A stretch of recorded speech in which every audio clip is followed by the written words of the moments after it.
Don't we all just agree that everybody would just elevate, like just enough to not be so cranky that they're living?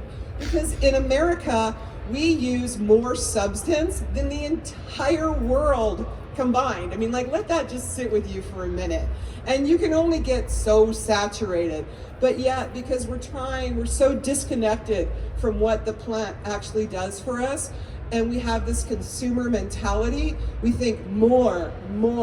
But these plants, they just grow like they're weeds. You know, my grandmother, my father's mother, she used to make this salad that she called grease salad, and I'd go out with her to to harvest this plant that she called ditchweed, and she had this big sickle, and I was so like, we're gonna go get some plants, my granny, right? And she'd whack down these plants that were 6-7 feet tall, and then we'd bring them home and she'd chop them up, and we'd take the stems and the leaves, and she'd take the seeds and she'd roast them, and then she'd mix those greens and the buds from the flowers, and she'd mix them with other wild greens, and then she'd take that oil that she had compressed from the stems, and she'd mix it with bacon fat, and then give it to her grandkids. And didn't you know, they all went to sleep within like 10 minutes.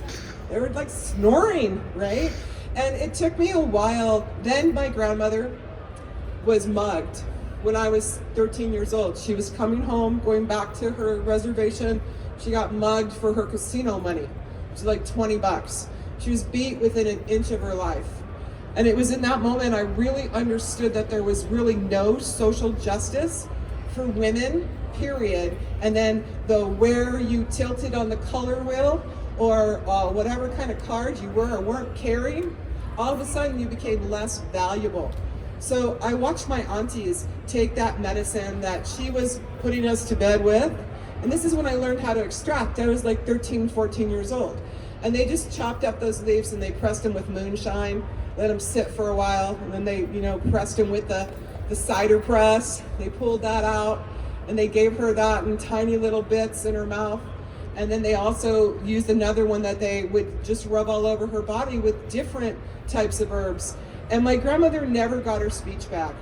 But I got like another year and a half of actually being able to engage with her, because that cannabis, it kept her present, it kept her alive, and it kept her part of our family, which was incredible.